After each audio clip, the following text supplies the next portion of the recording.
एक oil well है मेरे पास जो कि फ्लो कर रहा है at a bottom hole pressure of 3000 psi।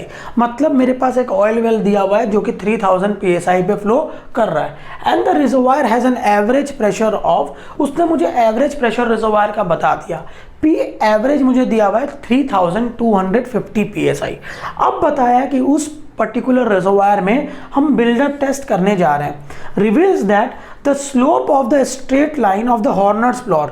Horner's plot याद है दोस्तों, हम किसको बोल रहे थे? एक तरीके से सेमी लॉग जो प्लॉट है उसको हम हॉर्नर प्लॉट भी बोलते हैं। अगर आपने सेमी लॉग में जो टाइम की वैल्यू ली है वो TP plus delta T by delta T है। ये याद रखना कि बिल्डअप की एनालिसिस और भी अलग डिफरेंट काइंड्स ऑफ प्लॉट्स में होती है, तो उसको हम अलग प्लॉट का नाम देते हैं क्योंकि टाइम की वैल्यू अलग हो जाती है। यहाँ पे अगर मेरे पास टाइम की value TP plus delta T by delta T में अगर मैंने प्लॉट किया है तो मैं उसको हॉर्नर प्लॉट बोलता हूँ, क्योंकि ये टाइम मेरे पास क्या है? हॉर्नर्स टाइम है।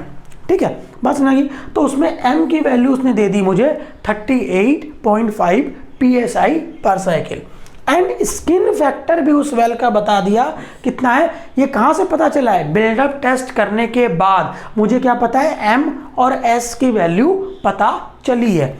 फिर मुझे क्या पूछा जा रहा है कि मुझे बताना है कि फ्लो इफिशिएंसी क्या है उस वेल की।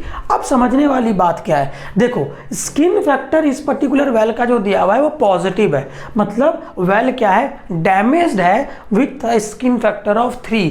तो ऑब्वियसली ये वेल मेरे मन में क्या आ गया कि ये वेल अपने ओरिजिनल पोटेंशियल या एक्चुअल पोटेंशियल से क्या कर रहा है? कम प्रोड्यूस करके देगा मुझे। बात समझ आ रही है? तो अगर मैं फ्लो इफिशिएंसी निकालने जाता हूं तो मुझे पता है flow efficiency is P average minus P W F minus delta P skin. अब आप यहां पे P average minus P W F, अब आप ये बोल सकते हो कि सर आपने थियरी में ये वाली बात तो पढ़ा ही नहीं थी, लेकिन हमने ये बात ऑलरेडी ड्रॉडाउन के केस में पढ़ लिया था और हम इनके बेसिस पर इसको सॉल्व कर सकते हैं। अब अगर मैं देखता हूं तो मुझे पी एवरेज की वैल्यू दी है, वो कितनी है? 3250 psi। ठीक है, मुझे पी डब्ल्यू एफ की वैल्यू भी दे रखी है, वो कितनी है? 3000 psi। ठीक है, लेकिन मुझे क्या है? डेल्टा पी की वैल्यू नहीं दी, ये मेरे पास वैल्यू नहीं है। पास में आ रही है? तो ये वैल्यू मैं निकाल सकता हूँ। कैसे निकाल सकता हूँ? मैं बोल सकता हूँ कि डेल्टा पी स्किन जो मेरे पास है, डेल्टा पी स्किन जो है वो मेरे पास क्या होता है? 141.2 क्यू बी म्यू बाई के एच इंटू एस होता है। अगर मैं इस पर्टिकुलर क्वेश्चन पे जाता हूं तो मैं देखता हूं मुझे Q की वैल्यू नहीं दी हुई, मुझे K, B नॉट, म्यू ये सब की वैल्यू नहीं दी हुई है, लेकिन मुझे M और S की वैल्यू दी हुई है। तो मैं इसी इक्वेशन को क्या बोल सकता हूं? 0.87 ms वाली इक्वेशन पे इसको मैं लिख सकता हूं।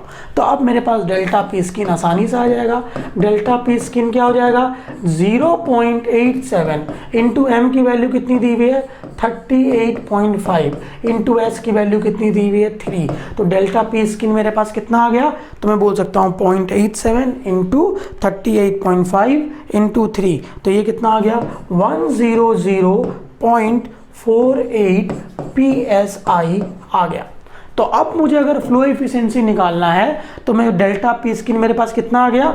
मैं बोल सकता हूँ डेल्टा पी स्किन आ गया 100.48 psi आ गया। ठीक है, तो अब मैं यहाँ बोल सकता हूँ कितना हो गया ये?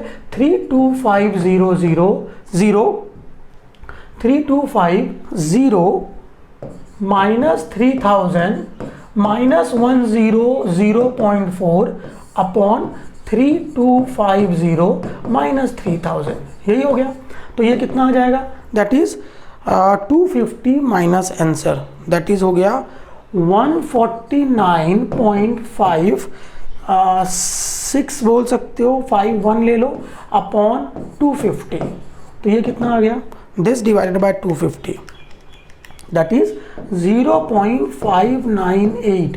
तो फ्लो इफिशिएंसी का कितना आ गया? 0.598। तो आंसर ये गेट में क्या हुआ? गेट 2017 का क्वेश्चन है, आंसर क्या हो गया?